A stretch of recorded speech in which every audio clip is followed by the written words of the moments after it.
अच्छा ओके बच्चों, एक क्वेश्चन पूछा है कि हम क्या ये कहेंगे कि स्मॉलेस्ट बैक्टीरिया में सेल वॉल एब्सेंट होती है, ये कहेंगे माइकोप्लाज्मा। हमने स्पेसिफाई जब कर दिया कि माइकोप्लाज्मा के अंदर एब्सेंट होती है, सो स्मॉलेस्ट बैक्टीरिया हम कहते हैं माइकोप्लाज्मा को बिल्कुल स्मॉलेस्ट है, बट हम स्पेसिफाई नहीं करेंगे। अगर एमसीक्यूज का ऑप्शन होगा तो उसके अकॉर्डिंग हम चेंज कर सकते हैं। सो डिपेंड करता है कि एमसीक्यूज का ऑप्शन क्या आता है। अगर स्मॉलेस्ट बैक्टीरिया और माइकोप्लाज्मा इकट्ठा आ जाता है फिर हम दोनों ऑप्शन चूज करेंगे। अगर माइकोप्लाज्मा नहीं आता, स्मॉलेस्ट बैक्टीरिया आता, फिर हम उसको चूज करेंगे। अगर माइकोप्लाज्मा आता फिर उसको चूज करेंगे। ठीक है, अगर दोनों में से एक चूज करना पड़ता है फिर हम सिर्फ माइकोप्लाज्मा चूज करेंगे। ठीक है। अच्छा, उसके बाद आगे न्यूक्लियोइड। न्यूक्लियोइड अगेन हमारे पास कोई स्पेसिफिक न्यूक्लियस नहीं इनके अंदर मौजूद होता, बल्कि एक रीजन मौजूद होता है जिसके अंदर न्यूक्लियर मटेरियल मौजूद होता है। ठीक है, सो न्यूक्लियर मेम्ब्रेन कोई स्पेसिफिक नहीं होती, कोई क्रोमोसोम नहीं होते। Single circular double stranded DNA मौजूद होता है। Central aggregate as irregular shape dense area. Chromatin body मौजूद होती है जो कि extremely long molecule of DNA tightly folded to fit inside. Bacteria basically haploid होते हैं, सिर्फ इनमें वन क्रोमोसोम मौजूद होता है। Nucleoid is also known as nuclear body, nuclear region, chromatin body. It is visible in light microscope after staining with फ्लूजन stain. So E coli का जो क्रोमोसोम है 14,000 म्यू का होता है। ठीक है, सो ये हमारे पास न्यूक्लियोइड से रिलेटेड रीजन थी। इसमें सबसे इंपॉर्टेंट ये वाली लाइन है कि जो न्यूक्लियर या न्यूक्लियोइड के दूसरे नेम क्या क्या हैं, इनको nuclear region, nuclear body, chromatin body, ये सारे के सारे इसके सेकंड नेम है। सो इनमें से किसी भी नेम से आ सकते हैं कि बैक्टीरिया में क्या प्रेजेंट होता है। नेक्स्ट आ गया प्लाज्मिड। प्लाज्मिड बहुत इंपॉर्टेंट है बिकॉज प्लाज्मिड जितने भी बैक्टीरिया हैं इनको रेजिस्टेंट प्रोवाइड करता है एंटीबायोटिक से। यानी जो हम मेडिसिन, जो टेबलेट हम लेते हैं, एंटीबायोटिक लेते हैं, तो उसके अगेंस्ट, बैक्टीरिया के अगेंस्ट क्यों नहीं वो काम कर रही होती, इसलिए क्योंकि प्लाज्मिड उनके अंदर मौजूद होता है। सो प्लाज्मिड इंपॉर्टेंट वेक्टर भी है जेनेटिक इंजीनियरिंग में, लेकिन बेसिकली ये डबल स्ट्रैंडेड डीएनए मॉलिक्यूल है जो कि सेल्फ रेप्लिकेटिंग होते हैं।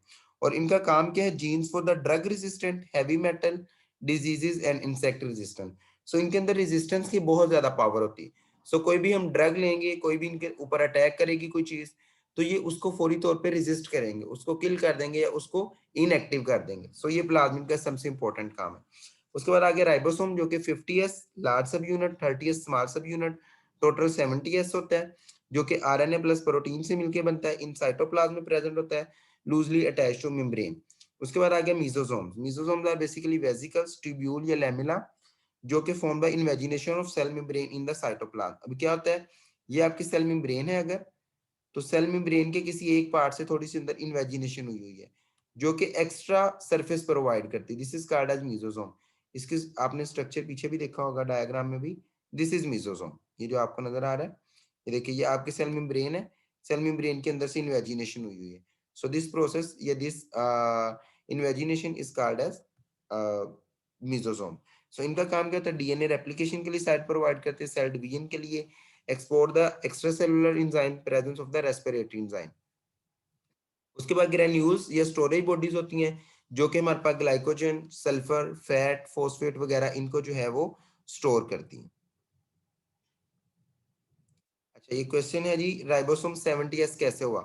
बेसिकली आपने दो चीजें एफएससी में पढ़ी होंगी, एक यूकैरियोट का राइबोसोम पढ़ा होगा और एक प्रोकैरियोट का। यूकैरियोट का जो राइबोसोम होता है, जो लार्ज सब यूनिट होता है, दिस इज 50s। जो स्मॉलर सब यूनिट होता है, this is 30s। So total ये मिला के बनते हैं 80s। ठीक है, अब आपने कहना है कि जो बड़ा जो सब यूनिट है ये हमारे पास 60s है, जो स्मॉल सब यूनिट है वो 40s है, टोटल तो 100 होना चाहिए। ठीक है, लेकिन ये 80 कैसे बन रहा है। इसी तरह इसके अंदर जो लार्जेस्ट सब यूनिट होता है वो 50s का होता है, जो स्मॉलर सब यूनिट होता है वो 30s का होता है। ठीक है, सो अब ये क्यों होते हैं हमारे पास, इसकी रीजन ये होती है कि जब आपस में ये लार्ज और स्मॉल सब यूनिट मिलते हैं, इनका कुछ एरिया, कुछ पार्ट जो है वो शेयर होता है, कुछ ओवरलैप कर जाता है। सो जिस वजह से इनका जो टोटल सम है वो कम हो जाता है एज कंपेयर टू इनका जो इंडिविजुअल सम है उससे। ठीक है, ओवरलैपिंग की वजह से। ओके, मैं प्लाज्मिन के लास्ट पॉइंट इलेबोरेट कर देता हूँ। प्लाज्मिड का हमने लास्ट से पढ़ा था, have gene of the drug resistant, heavy metal, disease and insect resistant. देखें, रेजिस्टेंट का मतलब क्या है, आपने एक बैक्टीरिया है हमारी बॉडी में चला गया, आपने उसको एक ड्रग दी है, एक गोली दी है, एक टेबलेट दी है। अब एक्चुअली टेबलेट का ये काम है कि वो टेबलेट बॉडी पे जाके एक्ट करे और उस बैक्टीरिया को किल कर दे, ये उस ड्रग का काम है। बट ये ड्रग जैसे ही बॉडी में आती है और बैक्टीरिया पे आके एक्ट करती है, बैक्टीरिया में मौजूद है प्लाज्मिड।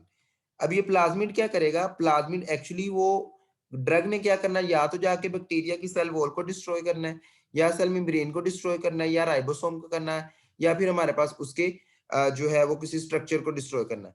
प्लाज्मिड क्या करते हैं, प्लाज्मिड बेसिकली जाके बैक्टीरिया को रेजिस्टेंट कर देते हैं कि यही ड्रग जिसने आके किसी स्ट्रक्चर को डिस्ट्रॉय करना है, उस स्ट्रक्चर को उतना ज्यादा स्ट्रॉन्ग कर देते हैं। और ये प्लाज्मिड का काम क्या है, इसने एक्स्ट्रा सेलुलर डीएनए है ना, डीएनए का काम है उसने जीन्स बनाने, जीन से प्रोटीन बननी है।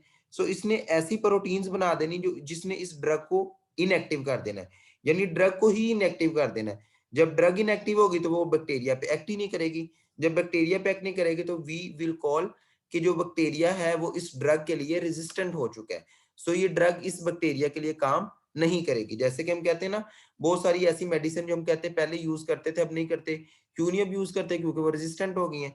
रेजिस्टेंट इसलिए वो क्योंकि हमने इतनी दफा उसको दी कि जो हमारे पास बैक्टीरिया थे उन्होंने अपने प्लाज्मिड के थ्रू उसके लिए जीन्स डेवलप कर लिए, जीन्स डेवलप करके स्पेसिफिक प्रोटीन्स डेवलप कर ली।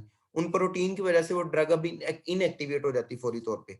सो जो ड्रग है वो हमारे पास प्रॉपरली काम नहीं करती। ठीक हो गया। सो ये हमारे पास हो गया एक चीज होगी प्लाज्मिड की। पॉइंट क्लियर हो गया। ओके, नेक्स्ट आगे स्पोर। स्पोर लॉन्ग सर्वाइवल के लिए होते हैं हमारे पास। मेटाबॉलिकली डोरमेंट बॉडीज होती है जो कि resistant adverse physical environment and जो लाइट टेम्परेचर उसके लिए होती हैं। इसके टाइप्स एक्सोस्पोर होते हैं, endospore. External to vegetative cell are exospore and endospore inside the vegetative cell. Last number पे सिस्टा आ गया। शॉर्ट सर्वाइवल के लिए होती है थिक वॉल जो कि डेसिकेशन रेजिस्टेंट होती है, not the heat resistant. Develop during the vegetative cell differentiation. So basically जब लॉन्ग टाइम हमारे पास बैक्टीरिया ने सर्वाइव करना है तो अपने की स्पोर बना लेगा, स्पोर बना लेगा अपने गिर इनसाइड स्पोर बना लेगा कि कोई भी चीज उस पे आके हीट या कोई फिजिकल एजेंट या कोई केमिकल एजेंट उस पे एक्ट ना करे। सो उसके लिए वो स्पोर्स बनाएगा। जब उसमें शॉर्ट टाइम सर्वाइवल करना है, किसी स्पेसिफिक प्रोसेस से गुजरना है, तो उस टाइम वो अपने की सिस्ट बना लेगा जिससे वो जो है वो बच जाएगा। कैप्सूल हमारे पास थिकर गमी स्ट्रक्चर है जो कि हमारे पास स्टिकी कैरेक्टरिस्टिक देता है कॉलोनी को, और ये भी हमारे पास बेसिकली पैथोजेनेसिस प्रोवाइड करता है और रेजिस्टेंट प्रोवाइड करता है। ये पॉलीसेकेराइड से मिलकर बना होता है या प्रोटीन से। स्लाइम आ गया, ये हमारे पास ग्लाइकोलिपिड या ग्लाइकोप्रोटीन से मिलकर बना है। लूज सोलुबल शील्ड है जो कि माइक्रोमोलिक्यूल की, और प्रोटेक्टिव अगेंस्ट द फैगोसाइटोसिस। आगे हम जो है सेल वॉल पढ़ चुके हैं। आगे हमारे पास बैक्टीरिया की 4 बेसिक टाइप्स जो है रेस्पिरेशन के अकॉर्डिंग। एरोबिक है, एनारोबिक है, फैकल्टेटिव है, माइक्रोएरोफिलिक है।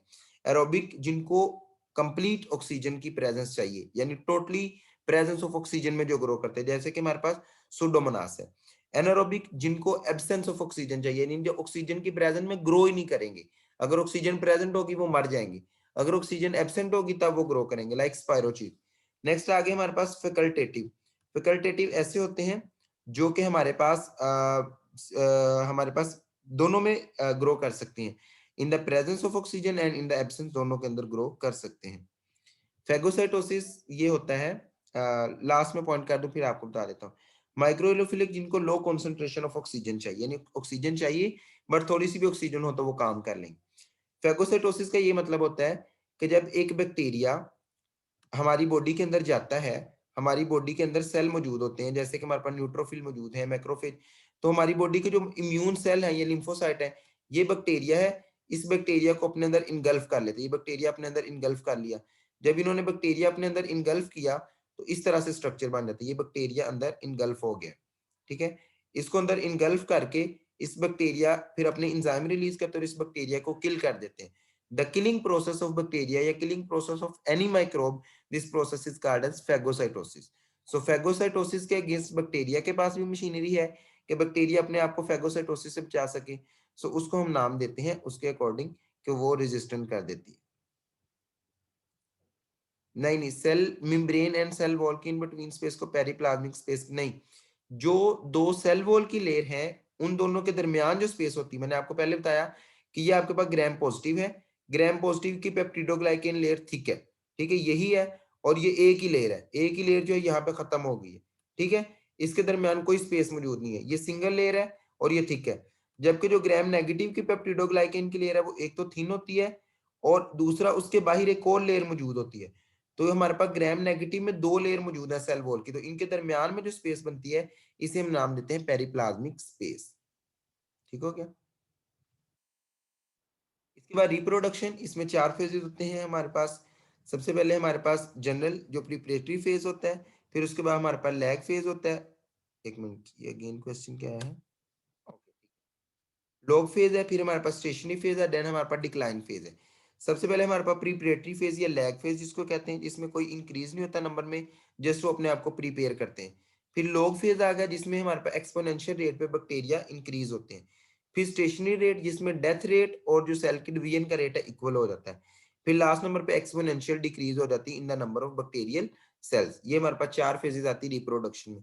ये टॉपिक शामिल नहीं है, लेकिन आपको जस्ट कॉन्सेप्ट इसका होना चाहिए। इसके बाद आगे हमारे पास दो चीजें होती है, एक माइक्रोबाइसिडल इफेक्ट होता है और एक माइक्रोबाइस्टेटिक होता है। माइक्रोबाइसिडल का मतलब है कि माइक्रोब किल हो गया है, so this is irreversible process. So काफी सारी एंटीबॉडीज, एंटीबायोटिक ऐसी होती है जो कि किल कर देती है बैक्टीरिया को, दीज आर कॉल्ड एज माइक्रोबाइसिडल। और जो माइक्रोबाइस्टेटिक है जो कि उनकी ग्रोथ को इनहिबिट कर देते हैं, बैक्टीरिया को किल नहीं करते, लेकिन वहीं पे उनकी ग्रोथ को इनहिबिट कर देती हैं, these are called as microbiostatic. Last number पे कंट्रोल आ गया, फिजिकल मेथड है एंड केमिकल मेथड है। फिजिकल मेथड में स्टरलाइजेशन होती है। Sterilisation basically use of physical agent like steam, heat, dry heat हो सकती है, गैस हो सकती है, फिल्ट्रेशन हो सकती है, रेडिएशन, इसके थ्रू से बैक्टीरिया को किल करना। हाई टेम्परेचर पे हम किल करते हैं या तो मोस्ट हीट से या फिर ड्राई हीट से। अगर मोस्ट हीट से करेंगे तो उसकी प्रोटीन को कोगुलेशन करवाएगा और माइक्रोब को किल कर देगा। अगर ड्राई हीट से करेंगे तो ऑक्सीडेशन करवा देगा केमिकल कॉन्स्टिट्यूएंट की उसकी, यानी पेप्टिडोग्लाइकेन को तोड़ देगा, प्रोटीन को तोड़ देगा, ग्लूकोज को तोड़ देगा और बैक्टीरिया को किल कर देगा। उसके बाद आ गया इलेक्ट्रोमैग्नेटिक रेडिएशन। इसमें 300 नैनोमीटर से बिलो काम करती हैं और ये भी उसको किल कर देती है। और सबसे इंपॉर्टेंट इसमें गैमा रेज है जो कि स्टरलाइजेशन में यूज होती है। मेम्ब्रेन फिल्टर, हीट सेंसिटिव जो सब्सटेंसेस है जो कि हीट से किल नहीं हो सकती, तो ऐसे हम एंटीबायोटिक के चीजों को हम क्या है मेम्ब्रेन फिल्टर से जो है वो उसको बैक्टीरिया से फ्री करते हैं। सो बैक्टीरिया को किल कर देते हैं, जबकि बाकी जो हमारे पास वो स्टरलाइज होकर बच जाती है। स्टरलाइजेशन का मकसद ये होता है कि किसी भी इंस्ट्रूमेंट को, किसी भी सरफेस को, किसी भी चीज को जो है बैक्टीरिया फ्री करें या माइक्रोब फ्री करें। केमिकल मेथड बात करें, एंटीसेप्टिक है।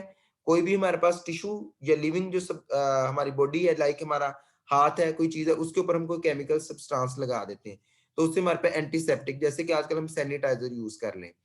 उसके बाद डिसइंफेक्टेंट जो कि नॉन लिविंग थिंग्स के लिए यूज होता है, जो कि इनहिबिट कर देता है ग्रोथ ऑफ वेजिटेटिव सेल। इसमें केमिकल यूज होता है डिसइंफेक्टेंट के तौर पे, ऑक्सीडाइजिंग एजेंट यूज होते हैं, H2O2, KMnO4, अल्कोहल फॉर्मेल्डिहाइड वगैरह ये यूज होते हैं।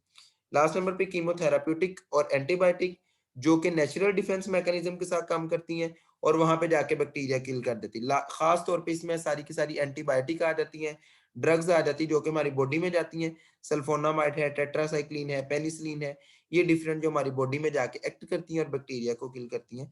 सो इस तरह हम कंट्रोल करते हैं बैक्टीरिया को। सो this is all about bacteria. तो हम इंशाल्लाह अभी मैं आपको लिंक सेंड करता हूँ, इसका जो है टाइम खत्म हो गया है, तो हम जो है वो नेक्स्ट लेक्चर स्टार्ट करते हैं। प्रोटीन कोगुलेशन का मतलब ये होता है कि जो प्रोटीन बॉडी के अंदर मौजूद है, सेल वॉल में, सेल मेम्ब्रेन में, कहीं भी, उनकी बेसिकली जिस तरह आप अंडे को बॉयल नहीं करते, कोगुलेशन कर देते, तो उसका स्ट्रक्चर डीनेचर हो जाता है। सो कोगुलेशन से हमारे पास बैक्टीरिया का स्ट्रक्चर खराब हो जाता है, सो उसकी जो मेम्ब्रेन है खराब हो जाती है, जिससे वो किल हो जाता है। So this is protein coagulation. मैं आपको सेकंड लिंक सेंड करता हूँ जिससे हम नेक्स्ट लेक्चर स्टार्ट करते हैं।